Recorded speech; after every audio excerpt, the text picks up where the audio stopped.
Hello students, मैं हूं रितेश और आप सभी का आपके अपने YouTube channel Ritesh online classes में एक बार फिर से बहुत बहुत स्वागत करता हूं।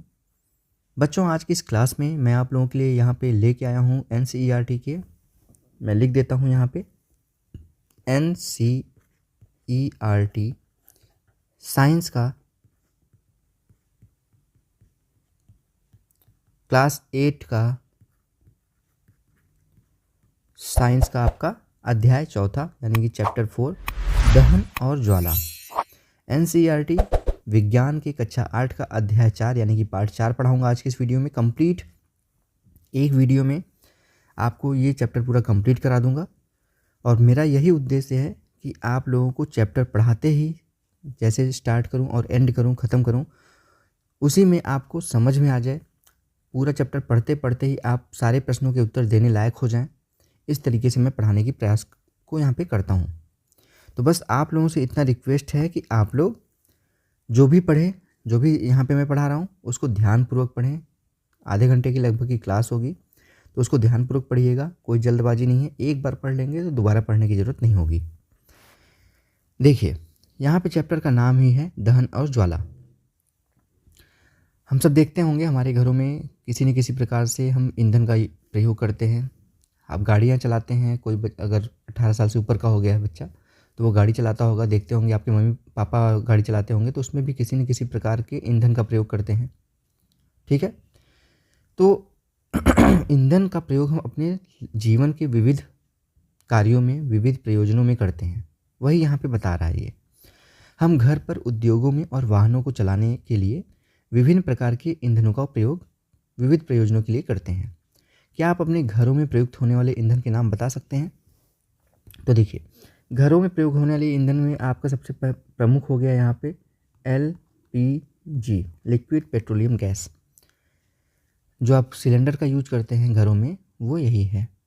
और अभी हाल ही में, अभी देखिए कल या परसों की न्यूज़ है, जयपुर में एक LPG भरा हुआ ट्रक जा रहा था और पीछे से यू टर्न लेते हुए एक दूसरे ट्रक से टक्कर होने की वजह से देखिए कितनी दूर तक वो LPG की वजह से हानि हुई। तो यहाँ पे समझिए हमारी गाड़ियों में, मोटर गाड़ियों में भी आप LPG का LPG कह रहा हूँ, पेट्रोलियम का यूज करते हैं। जैसे पेट्रोल हो गया, डीजल हो गया, CNG हो गया। तो उसमें से मुख्य रूप से देखिए हम यूज करते हैं जो यहाँ पे बताया गया है, गोबर, लकड़ी, कोयला, लकड़ी का कोयला यानी कि कास्ट कोयला, पेट्रोल, डीजल, संपीड़ित नेचुरल गैस, प्राकृतिक गैस यानी कि कंप्रेस नेचुरल गैस आदि। ये सारी चीज़ें हम अपने दैनिक जीवन में लगभग डेली ही प्रयोग करते हैं। आप मोमबत्ती के जलने से परिचित हैं। मोमबत्ती आप सभी ने जलाया होगा। अभी देखिए परसों आपका 25 दिसंबर को क्रिसमस डे पे भी बहुत से चर्च में मोमबत्ती जलाया जाएगा। हम कभी मोमबत्ती जलाएं चाहे ना जलाएं, दिवाली पे हम लोग मोमबत्ती 100% जलाते ही जलाते हैं। तो सभी लोग मोमबत्ती के जलने से परिचित होंगे। मोमबत्ती जलने और कोयले जैसे ईंधन के जलने में क्या अंतर है? शायद आपका अनुमान सही था। मोमबत्ती ज्वाला के साथ जलती है जबकि कोयला नहीं। यानी कि मोमबत्ती देखते होंगे ऊपर से रोशनी देती है, आग जलता है उसके ऊपर, जबकि कोयला क्या होता है, वो बस धीरे धीरे वो जलता रहता है, आग नहीं देता। मतलब वो ऊपर से लपटे उसके ज़्यादा उठती नहीं है। इसी प्रकार आप अनेक ऐसे पदार्थ पाएंगे जो बिना ज्वाला के जलते हैं। आइए जलने के रासायनिक प्रक्रम और इस प्रक्रम में उत्पन्न ज्वाला के प्रारूपों का अध्ययन करें। अब यहाँ पे देखेंगे राइट साइड में, यहाँ पे मैग्नीशियम का दहन हो रहा है। ठीक है, अब देखिए दहन क्या है। सबसे पहले आपके दिमाग में आता होगा ना, दहन क्या है। सॉरी, अब कक्षा 8 में आप पढ़ रहे हैं तो कक्षा 7 की चीज़ों को तो आपको याद रखना ही पड़ेगा। कक्षा 7 में मैग्नीशियम दहन के क्रियाकलाप का स्मरण कीजिए। हमने देखा था कि मैग्नीशियम जलकर मैग्नीशियम ऑक्साइड बनाता है और ऊष्मा तथा प्रकाश उत्पन्न करता है। इसी प्रकार का क्रियाकलाप हम एक कास्ट कोयले का टुकड़ा लेकर कर सकते हैं। कास्ट कोयले के टुकड़े को संडासी से पकड़कर, यानी किसी भी ऐसे पदार्थ से पकड़िए जिससे आपका हाथ न जले, और एक मोमबत्ती अथवा बुनसेन बर्नर की ज्वाला के निकट लाइए। सॉरी, आप क्या देखते हैं, हम पाते हैं कि कास्ट कोयला वायु में जलता है हम जानते हैं कि काष्ठ कोयला वायु में जलकर कार्बन डाइऑक्साइड, ऊष्मा और प्रकाश देता है। अब राइट साइड में देखिए यहाँ पे रासायनिक प्रक्रम जिसमें पदार्थ ऑक्सीजन से अभिक्रिया कर ऊष्मा देता है। जैसे आप किसी भी पदार्थ को जलाएंगे वहाँ पे ऑक्सीजन की ज़रूरत पड़ती ही है। अगर किसी ऐसे जगह पे आप कोई पदार्थ जला रहे हैं जहाँ पे ऑक्सीजन नहीं है तो वो पदार्थ नहीं जलेगा। तो रासायनिक प्रक्रम जिसमें पदार्थ ऑक्सीजन से अभिक्रिया कर ऊष्मा देता है दहन कहलाता है। दहन कहलाता है यानी कि अगर कोई चीज़ पदार्थ हम जला रहे हैं और वो ऊष्मा दे रहा है बस, तो उसको कहेंगे दहन। और जिस पदार्थ का दहन होता है उसे क्या कहते हैं? दाह्य कहते हैं। इसे ईंधन भी कहते हैं। ईंधन ठोस, द्रव तथा या गैस हो सकता है। कभी कभी दहन के समय ज्वाला के रूप में अथवा एक लौ के रूप में प्रकाश भी उत्पन्न होता है। ऊपर दी गई अभिक्रियाओं में मैग्नीशियम और काष्ठ कोयला दाह्य पदार्थ हैं। समझ गए? दाह्य पदार्थ क्या होते हैं, दहन किसे कहते हैं? अभी तक की क्लास में इतना कुछ जो पढ़ाया गया वो समझ में आ गया? अगर आ गया हो तो कमेंट बॉक्स में कमेंट करके बताइएगा कि हाँ आ गया है। अब कुछ क्रियाकलाप हैं, यहाँ पे पहले क्रियाकलाप देख लेते हैं हम। देखिए क्रियाकलाप 4.1 स्ट्रॉ, माचिस की तीलियाँ, मिट्टी का तेल, कागज़, लोहे के कीले, पत्थर के टुकड़े, सीसा आदि कुछ पदार्थ इकट्ठा करिए। अपने शिक्षक की देख रेख में इन पदार्थों को एक एक कर जलाइए। यदि पदार्थ जलता है तो इसे दाह्य दिखाइए, अन्यथा इसे अदाह्य दिखाइए। देखिए सबसे पहले काम, कोई भी विज्ञान के क्षेत्र में आप क्रियाकलाप कर रहे हैं, किसी भी क्षेत्र में क्रियाकलाप कर रहे हैं, तो आप पहले घर पे इसका प्रयोग नहीं करेंगे।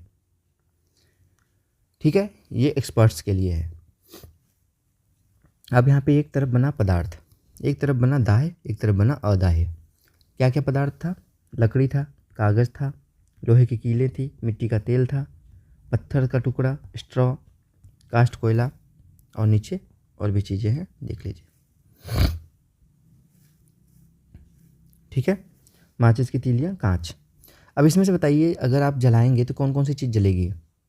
लकड़ी जलेगी, कागज़ जलेगा, ये नहीं जलेगा, यहाँ पे भी जलेगा, पत्थर का टुकड़ा नहीं जलेगा, स्ट्रॉ जल जाएगा, काष्ठ कोयला जल जाएगा, माचिस की तीलियाँ जल जाएंगी, कांच नहीं जलेगा। तो कुछ चीज़ें हैं जो दहन में आएंगी, दाह्य में आएंगी, और कुछ चीज़ें अदाह्य में आएंगी। इसको मैं क्वेश्चन आंसर वाली वीडियो में भी इसको कंप्लीट करा दूंगा क्रियाकलाप। अब दूसरी तरफ देखिए क्रियाकलाप 4.2 है। इसमें क्या कहा गया है? सावधानी, जलती मोमबत्ती को पकड़ते समय सावधानी रखिए। एक जलती मोमबत्ती को मेज के ऊपर रखिए, जिस तरीके से यहाँ पे देखिए रखा गया मेज पे। कांच की चिमनी को मोमबत्ती के ऊपर लकड़ी के 2 टुकड़ों की सहायता से इस प्रकार रखिए। अब देखिए यहाँ पे कांच का टुकड़ा ये रखा गया है ये रखा गया, उसके ऊपर देखिए लकड़ी का ये टुकड़ा रखा गया है। दहन के लिए वायु आवश्यक है, ये तो क्लियर है, आप सभी को दिख रहा है। देखिए जब तक यहाँ पे दहन के समय यहाँ पे ये खुला हुआ था तब तक ये मोमबत्ती जल रही थी। ठीक है, जैसे ही यहाँ पे देखिए, जैसे इसको यहाँ पे नीचे लकड़ी का टुकड़ा था तो यहाँ से ऑक्सीजन जा रहा था। जैसे ये लकड़ी के टुकड़े नीचे से हटा दिए गए तो क्या हुआ? यहाँ से ऑक्सीजन जाना बंद हो गई, ये मोमबत्ती धुआं देने लगी। और उसके ऊपर जैसे ही यहाँ पे लकड़ी का टुकड़ा रख दिए, ये मोमबत्ती एकदम बंद हो गई। वायु का चिमनी में प्रवेश होता रहे। देखिए ज्वाला को क्या होता है? अब लकड़ी के टुकड़े गुटके हटाकर चिमनी को मेज पर टिका दीजिए। पुनः ज्वाला को देखिए। अंत में एक कांच की प्लेट चिमनी के ऊपर रख दीजिए। ज्वाला को पुनः देखिए। तीनों स्थितियों में क्या होता है? क्या ज्वाला कंपन करती हुई बुझ जाती है? क्या यह कंपन करती है और धुआं देती है? क्या यह अप्रभावित जलती रहती है? क्या आप दहन प्रक्रम में वायु की भूमिका के बारे में निष्कर्ष निकाल सकते हैं? तो आप खुद सोचिए।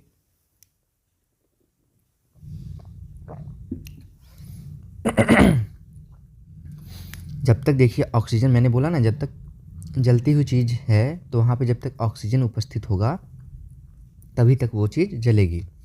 जैसे कोई चीज़ ऑक्सीजन को रोक देती है वो चीज़ जलना बंद हो जाती है। तो यही बताया गया है यहाँ पे। हम पाते हैं कि दहन के लिए वायु आवश्यक है। अवस्था ए में मोमबत्ती निर्बाध रूप से जलती है, जबकि वायु चिमनी के नीचे से प्रवेश कर सकती है। अवस्था बी में चिमनी में नीचे से वायु प्रवेश नहीं कर पाती तो ज्वाला में कंपन होती है और धुआं उत्पन्न होता है। अवस्था 3 में ज्वाला बुझ जाती है क्योंकि उसे वायु उपलब्ध नहीं हो पाती है। अब आगे देखिए, यहाँ पे हमने पढ़ा है कि सूर्य अपनी ऊष्मा और प्रकाश स्वयं उत्पन्न करता है। क्या यह भी एक प्रकार का दहन है? तो यहाँ पे देखेंगे, सूर्य में ऊष्मा और प्रकाश नाभिकीय अभिक्रियाओं द्वारा उत्पन्न होता है। आप इस प्रक्रम में के बारे में आगे चलकर पढ़ेंगे। नाभिकीय विखंडन होता है, देखिए वहाँ पे क्रियाकलाप 3 है। यहाँ पे एक लकड़ी के कोयले का जलता हुआ टुकड़ा लोहे की प्लेट या तवे पर रखिए। ये सारे क्रियाकलाप आपको करने नहीं है, पहले तो मैं बता दूं, ये सारे एक्सपर्ट्स के लिए हैं, आपके लिए नहीं है। इसे एक कांच के जार अथवा पारदर्शक प्लास्टिक जार से ढक दीजिए। देखिए क्या होता है। क्या कुछ समय बाद लकड़ी का कोयला जलना बंद हो जाता है? क्या आप सोच सकते हैं कि यह जलना बंद क्यों हो जाता है? ठीक आपने सुना होगा कि जब किसी व्यक्ति के वस्त्र आग पकड़ लेते हैं तो आग बुझाने के लिए व्यक्ति को कंबल से ढक देते हैं। क्या आप बता सकते हैं ऐसा क्यों करते हैं? तो बिल्कुल, वहाँ पे जब आग जल रही है, अगर हम उसको कंबल से ढक देंगे तो कंबल मोटा होता है, जिससे वहाँ पे ऑक्सीजन जल्दी नहीं पहुँच पाएगी। जैसे ही ऑक्सीजन नहीं पहुँचेगी वो बंद हो जाएगी आग। अब अपने कुछ अनुभवों को स्मरण कीजिए। क्या एक माचिस की तीली अपने आप जल उठती है? यह किस प्रकार जलाई जाती है? आपको कागज़ के टुकड़े को जलाने का अनुभव अवश्य होगा। जब जलती हुई माचिस की तीली इसके पास लाते हैं तो क्या आप यह जल उठता है? क्या आप लकड़ी के एक टुकड़े को जलती माचिस की तीली उसके पास लाकर जला सकते हैं? लकड़ी या कोयला को जलाने के लिए आपको कागज़ अथवा मिट्टी के तेल का उपयोग क्यों करना पड़ता है?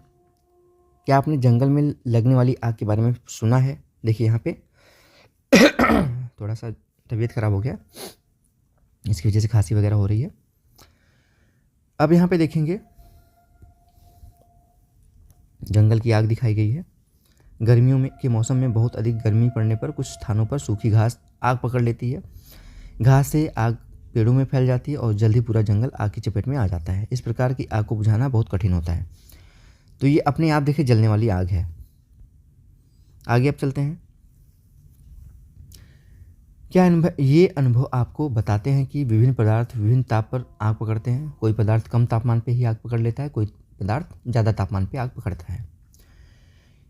वह न्यूनतम ताप जिस पर कोई पदार्थ जलने लगता है उसे ज्वलन ताप कहते हैं। ये देखिए पॉइंट बहुत इंपॉर्टेंट है, इसको याद रखिएगा। जहाँ पे ये डार्क लिखा है वो याद रखिएगा। जिस तापमान पर कोई भी पदार्थ आग पकड़ लेता है उसे ज्वलन ताप कहते हैं। क्या अब आप बता सकते हैं कि कमरे के ताप पर माचिस की तीली अपने आप आग क्यों नहीं पकड़ सकती? माचिस की तीली माचिस की डिब्बी के बगल में रगड़ने पर ही क्यों जलती है? अब इसके बारे में देखिए, इसकी थोड़े इतिहास के बारे में देखते हैं माचिस के।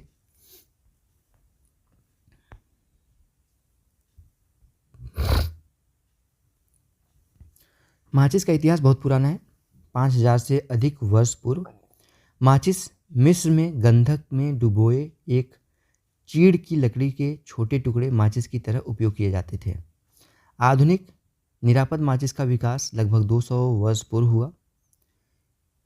एंटीमनी, ट्राइसल्फाइड, पोटेशियम क्लोरेट और श्वेत फास्फोरस का मिश्रण कुछ गोंद और स्टार्च के साथ मिलाकर उचित लकड़ी से बनी माचिस की तीली के सिरे पर लगा दिया जाता है। जब इसे किसी खुरदरी सतह पर रगड़ा जाता है तो घर्षण की ऊष्मा के कारण श्वेत फास्फोरस प्रज्वलित होता है। इससे माचिस की तीली का दहन प्रारंभ हो जाता है। परंतु श्वेत फास्फोरस माचिस उद्योग में काम करने वाले और माचिस का उपयोग करने वालों दोनों के लिए खतरनाक सिद्ध हुआ है। आजकल निरापद माचिस के सिरे पर केवल एंटीमनी, ट्राइसल्फाइड और पोटेशियम क्लोराइड लगा रहता है। रगड़ने वाली सतह पर चूड़ित कांच और थोड़ा सा लाल फास्फोरस लगाते हैं जो कम खतरनाक होता है। जब माचिस की तीली को खुरदरी सतह पर रगड़ा जाता है तो कुछ लाल फास्फोरस श्वेत फास्फोरस में परिवर्तित हो जाता है। यह तुरंत माचिस की तीली के सिरे पर लगे पोटेशियम क्लोराइड से अभिक्रिया कर पर्याप्त ऊष्मा उत्पन्न कर देता है, जिससे एंटीमनी ट्राइसल्फाइड का दहन प्रारंभ हो जाता है। समझ गए माचिस की तीली कैसे जलती है? देखिए छोटी सी तीली है लेकिन उसके पीछे भी कितना साइंस लगा हुआ है। आगे देखिए अब हमने पाया कि दाह्य पदार्थ तब तक आग नहीं पकड़ सकता जल नहीं सकता जब तक उसका ताप उसके ज्वलन ताप से कम रहता है। क्या आपने कभी भोजन पकाने वाले तेल को आग पकड़ते देखा है?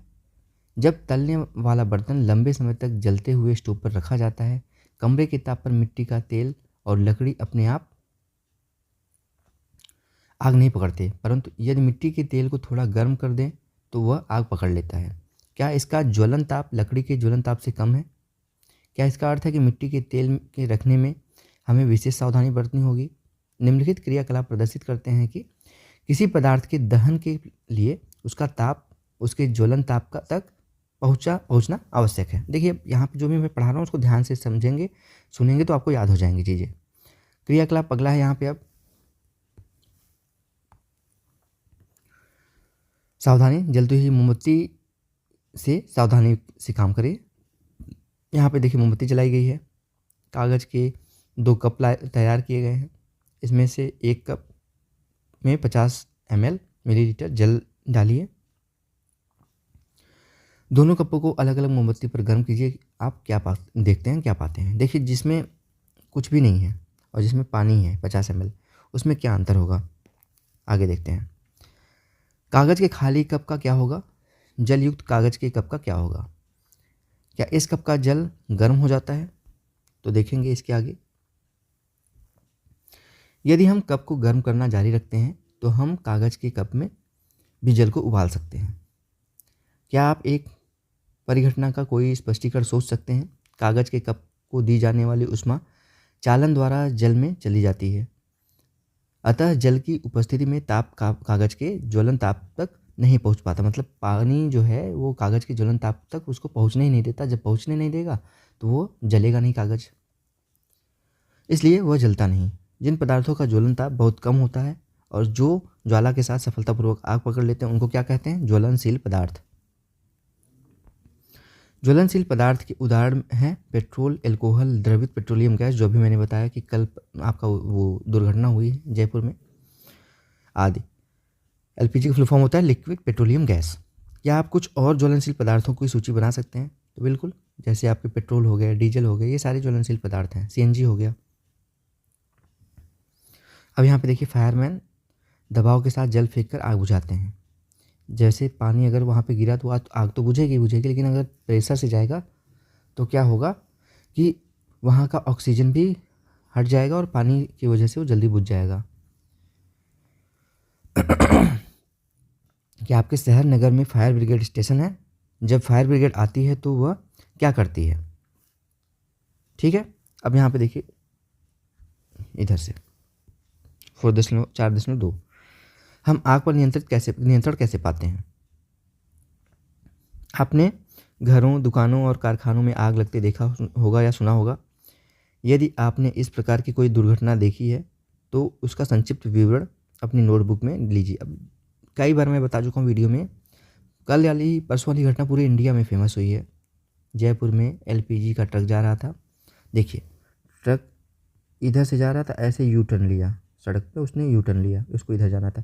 इधर से जैसे यू टर्न ले रहा था यहाँ पे, इधर से एक ट्रक आ रही थी, इसमें भिड़ गई और यहाँ पे पूरा 300 मीटर तक वो जो उसमें भरा था लिक्विड पेट्रोलियम गैस वो फूट गया, तो 300 मीटर के आसपास तक वो आग फैल गई थी।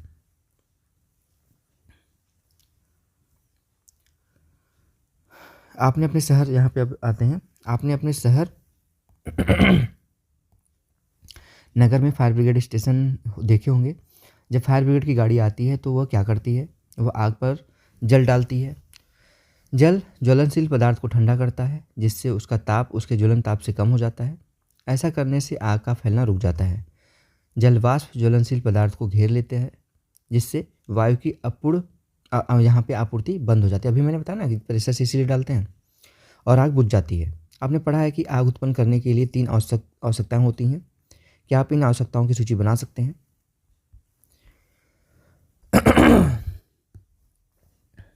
ये आवश्यकताएं हैं ईंधन, वायु यानी कि ऑक्सीजन और ऊष्मा। ईंधन का ताप उसके ज्वलन ताप से अधिक करने हेतु इसमें से एक या अधिक आवश्यकताओं को हटाकर आग को नियंत्रित किया जा सकता है।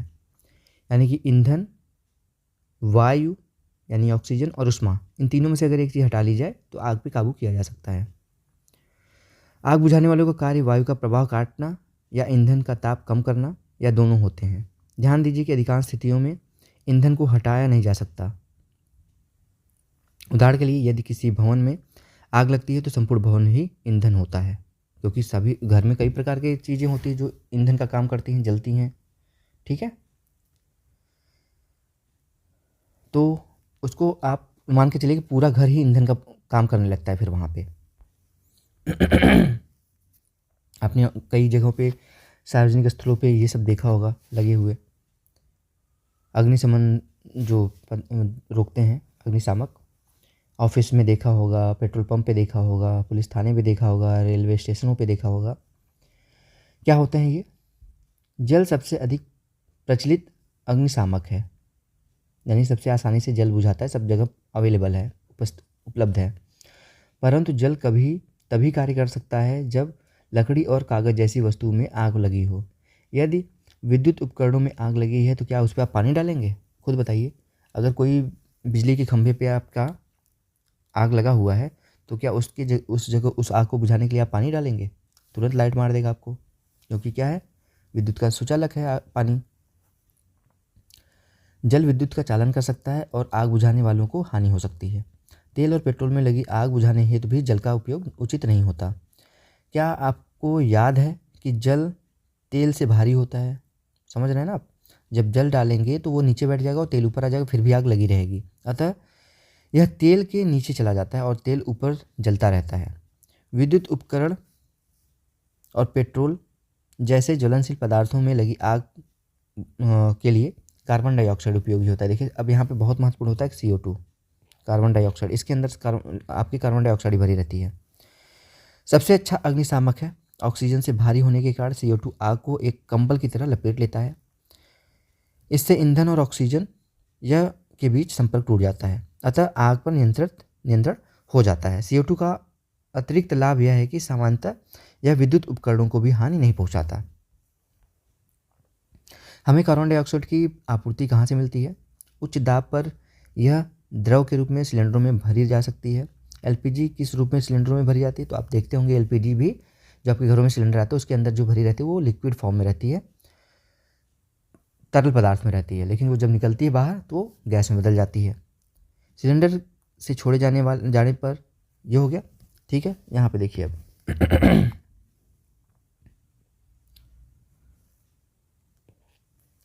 अतः यह न केवल आग को चारों ओर से घेर लेती है बल्कि ईंधन के ताप को नीचे ले आती है, इसलिए यह अति उत्तम अग्निशामक है। CO2 प्राप्त करने का एक दूसरा तरीका सोडियम बाइकार्बोनेट, बेकिंग सोडा या पोटेशियम बाइकार्बोनेट जैसे रसायनों के पाउडर पर भारी मात्रा में छिड़काव है। आग से के निकट इन पदार्थों से बहुत सी कार्बन डाइऑक्साइड गैस निकलती है जो आग बुझा देती है। दहन के प्रकार। एक जलती हुई माचिस की तीली अथवा गैस लाइटर को रसोई में गैस स्टोव के निकट लाएं। सावधानी रखें इस चीज़ में। ये सब अपने बड़ों को करने दें, आप मत करिएगा, बच्चों को ये करने के लिए नहीं बोल रहे हैं। गैस स्टोव की घुंटी यानी कि जो जिसे ऑन होता है घुमाकर गैस चालू कर दीजिए। आप क्या देखते हैं? हम पाते हैं कि गैस तेज़ी से जलने लगती है तथा ऊष्मा और प्रकाश उत्पन्न करती है। इस प्रकार का दहन तीव्र दहन कहलाता है। फास्फोरस जैसे कुछ पदार्थ हैं जो कमरे के ताप पर वायु में जल उठते हैं। इस प्रकार का दहन जिसमें पदार्थ बिना किसी प्रत्यक्ष कारण के अचानक लपटों के साथ जल उठता है उसे स्वतः दहन कहते हैं, खुद से जलना। नेक्स्ट है आपका, देखिए यहाँ पे गैस और मोमबत्ती के बारे में दिखाया गया है। हम त्योहारों पर अक्सर आतिशबाजी करते हैं। जब पटाखों को जलाते हैं तो एक आकस्मिक अभिक्रिया होने से ऊष्मा, प्रकाश और ध्वनि पैदा होती है। अभिक्रिया में बनी गैस बड़ी मात्रा में निकलती है। इस प्रकार की अभिक्रिया विस्फोट कहलाती है। पटाखे पर दाब डालने पर भी विस्फोट हो सकता है। ज्वाला। देखिए अभी तक का जो था दहन वाला जो टॉपिक था वो हमने पढ़ लिया। अब हमको पढ़ना क्या है? हमको पढ़ना है ज्वाला के बारे में। दहन देख लिया हमने कि किसी चीज़ का दहन कैसे होता है। ज्वाला क्या है? LPG ज्वाला का परीक्षण करिए। लिक्विड पेट्रोलियम गैस है जो आपका घरों में उसके जलने का परीक्षण करिए आप सबसे पहले, यानी उसको देखना है आपको। एक मोमबत्ती की ज्वाला का रंग कैसा होता है, देखिए यहाँ पे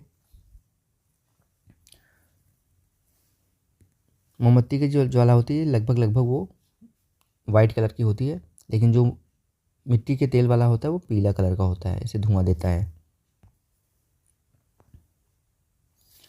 कक्षा 7 में मैग्नीशियम रिबन को जलाने से के अपने अनुभव को याद कीजिए। यदि आपको स्मरण होगा सारणी नंबर 4.2 की शेष वस्तुओं को जलाने का अनुभव नहीं है तो आप उन्हें अब कर सकते हैं। देखिए सारणी 4.2 में दहन पर ज्वाला देने वाले पदार्थ, मोमबत्ती ज्वाला देता है, मैग्नीशियम ज्वाला देगा, कपूर ज्वाला देगा, मिट्टी का तेल वाला स्टोव वो भी ज्वाला देगा, लकड़ी का कोयला ज्वाला नहीं देगा। इसमें जो भी कार्य क्रियाकलाप करिए उसमें सावधानी बरतना आपको, ऐसा नहीं बस करते रहिए बिना किसी की देख रेख के।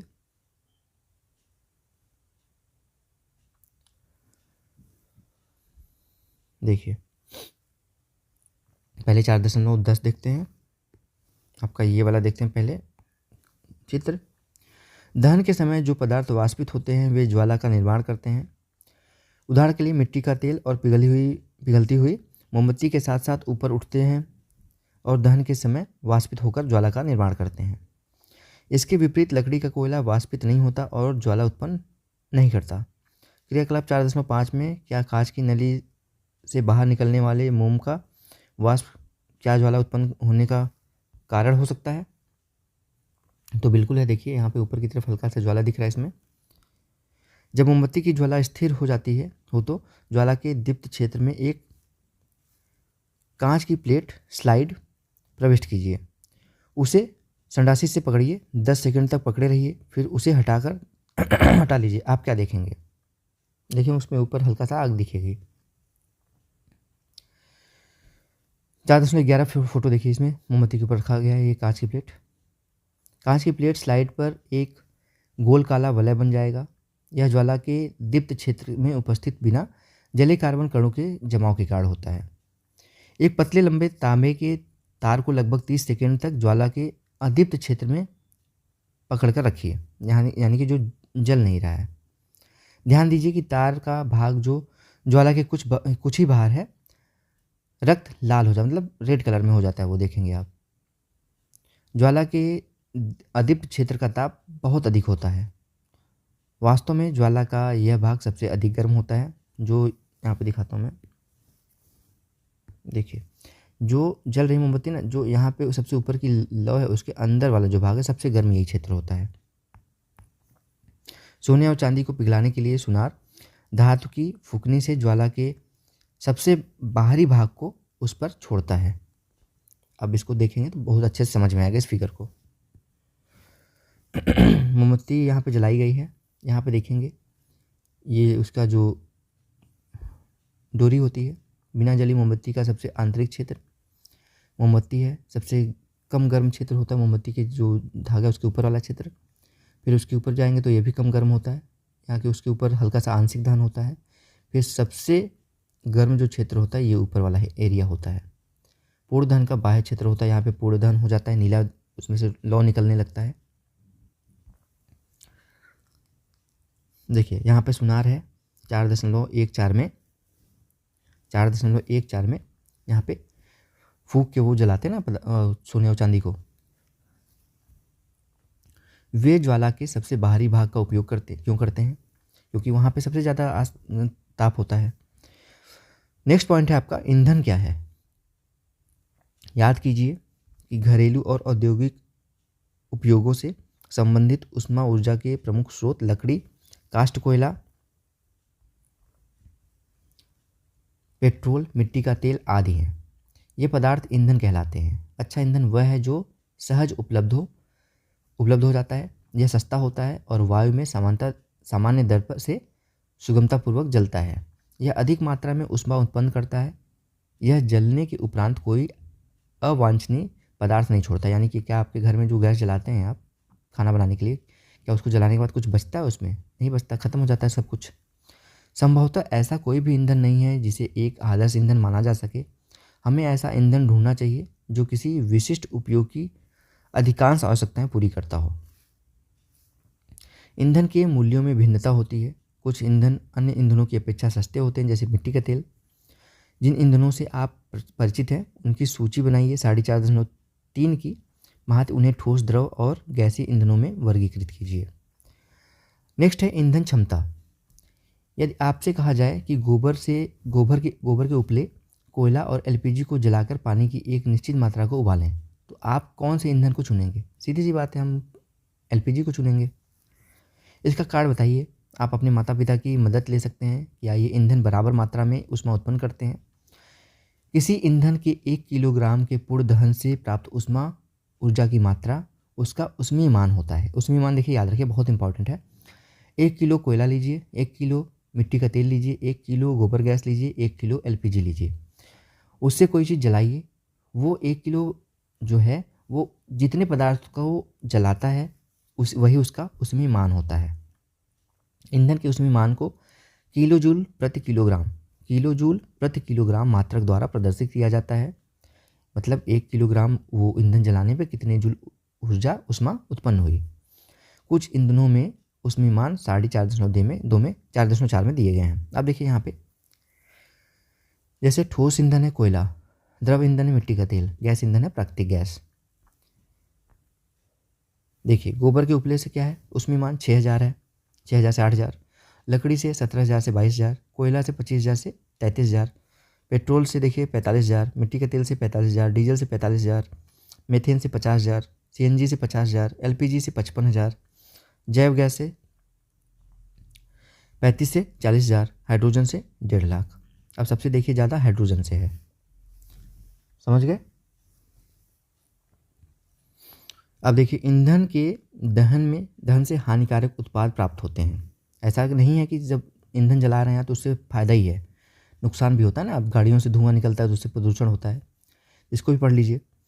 ईंधन का बढ़ता हुआ उपभोग पर्यावरण पर हानिकारक प्रभाव डालता है। क्या डालता है? पहला है कारण, लकड़ी, कोयले और पेट्रोल जैसे कार्बन ईंधन बिना जले कार्बन कण छोड़ते हैं। ये सूक्ष्म कण खतरनाक प्रदूषक होते हैं जो दमा जैसे श्वास रोग उत्पन्न करते हैं। जो सर्दियों में आप लकड़ी का जलाते हैं उससे धुआं बहुत ज़्यादा उत्पन्न होता है। फिर दूसरा यहाँ पे देखेंगे हानिकारक चीज़ है, इन ईंधनों का अपूर्ण दहन कार्बन मोनोऑक्साइड गैस देता है। यह अत्यंत विषैली गैस है। बंद कमरे में देखेंगे कभी कभी होता है ना, अंगीठी जला के सोए और सुबह तक मर गए। ऐसा क्यों होता है? कार्बन मोनोऑक्साइड बहुत ज़्यादा मात्रा में उत्पन्न होती है। अगर किसी जगह पे आप आग जला रहे हैं, धुआं जला रहे हैं, तो वहाँ पे खुली जगह पे जलाइए, बंद कमरे में नहीं। बंद कमरे में कोयला जलाना खतरनाक होता है। उत्पन्न कार्बन मोनोऑक्साइड गैस से कमरे में सो रहे व्यक्तियों की मृत्यु भी हो सकती है। देखेंगे कभी कभी आग के पास जाए, धुआं लग जाए तो आपको खांसी आने लगती है। तो वो सोचिए अगर रात भर ऐसे रह जाए तो क्या होगा आपका। तीसरा, अधिकांश ईंधनों के दहन से पर्यावरण में कार्बन डाइऑक्साइड गैस निकलती है। वायु में कार्बन डाइऑक्साइड गैस की अधिक मात्रा संभवतः विश्व उष्मन यानी कि ग्लोबल वार्मिंग का कारण है। फोर्थ पॉइंट है, कोयले और डीजल के दहन से सल्फर डाइऑक्साइड गैस निकलती है। यह अत्यंत दमघोटू और संक्षारक गैस है। इसके अतिरिक्त पेट्रोल इंजन नाइट्रोजन के गैसीय ऑक्साइड छोड़ते हैं। सल्फर और नाइट्रोजन के ऑक्साइड वर्षा जल में घुल जाते हैं और अम्ल बनाते हैं। ऐसे क्या होता है, जब वर्षा होती है तो अम्लीय वर्षा होती है, जो हमारे खेतों के लिए नुकसानदायक होती है, हमारे शरीर की त्वचा के लिए भी नुकसानदायक होती है। मोटर वाहनों में ईंधन के रूप में डीजल और पेट्रोल का स्थान अब सीएनजी, संपीड़ित प्राकृतिक गैस, कंप्रेस्ड नेचुरल गैस ले रही है, क्योंकि सीएनजी सल्फर और नाइट्रोजन के ऑक्साइडों का उत्पादन अल्प मात्रा में करती है। सीएनजी एक अधिक स्वच्छ गैस है, ठीक है, ईंधन है। तो ये हो गया आपका पूरा का पूरा चैप्टर कंप्लीट। आपने ये सारे पॉइंट सीखे हैं, इसको मैं क्वेश्चन आंसर के साथ ले लूँगा। अम्लीय वर्षा क्या होती है, ऊष्मीय मान क्या होता है, दहन क्या है, विस्फोट क्या है, वनोन्मूलन क्या है, ज्वाला क्या है, अग्निशामक क्या है, सारे पॉइंट आपको पढ़ा दिए गए हैं। यहाँ पे कुछ पॉइंट आपने सीखे हैं, उसको भी देख लीजिए। जो पदार्थ वायु में जलते हैं उसको क्या कहते हैं? दाह्य कहते हैं। दहन के लिए ऑक्सीजन की ज़रूरत होती है। दहन के प्रक्रम में ऊष्मा और प्रकाश उत्पन्न होते हैं। ज्वलन ताप वह निम्नतम ताप है जिस पर कोई दाह्य पदार्थ आग पकड़ लेता है। ज्वलनशील पदार्थों का ज्वलन ताप बहुत कम होता है। आग उत्पन्न करते हुए आवश्यकताओं में से एक या अधिक को हटाकर आग पर नियंत्रण पाया जा सकता है। आग पर नियंत्रण पाने हेतु सामान्यतः जल का प्रयोग किया जाता है। ठीक है, इतना समझ गए। अब यही चीज़ें देखिए बताई गई हैं, यहाँ पे सारी चीज़ें आपको पढ़ा दी गई हैं। एक एक पॉइंट ऐसा कोई नहीं है जिसमें से आप नहीं कर पाएँ, सारे पॉइंट पढ़ा दिए गए हैं। क्वेश्चन आंसर मैं नेक्स्ट वीडियो में पढ़ा दूंगा, कल की वीडियो में पढ़ा दूंगा मैं। तो ऐसे ही वीडियो अगर आप लोग हर दिन देखना चाहते हैं तो आप लोग Ritesh online classes YouTube channel को आप सब्सक्राइब कर लीजिए। यूट्यूब पे सर्च करिएगा। यूट्यूब पे क्या सर्च करना है आपको, देखिए लिख देता हूँ मैं, रितेश ऑनलाइन CLASSES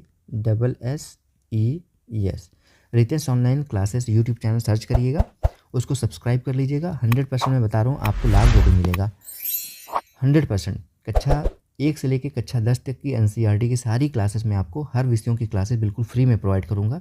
जल्दी ही मैं मैथ की क्लासेस भी स्टार्ट करने वाला हूँ, तो इन सभी चीज़ों के लिए सब्सक्राइब करके रखिए Ritesh online classes YouTube channel को। ठीक है, वीडियो अच्छी लगी तो वीडियो को लाइक करके कमेंट बॉक्स में ज़रूर बताइएगा। तो मिलते हैं नेक्स्ट वीडियो में, तब तक के लिए आप सभी का बहुत बहुत धन्यवाद। जय हिंद, वंदे मातरम।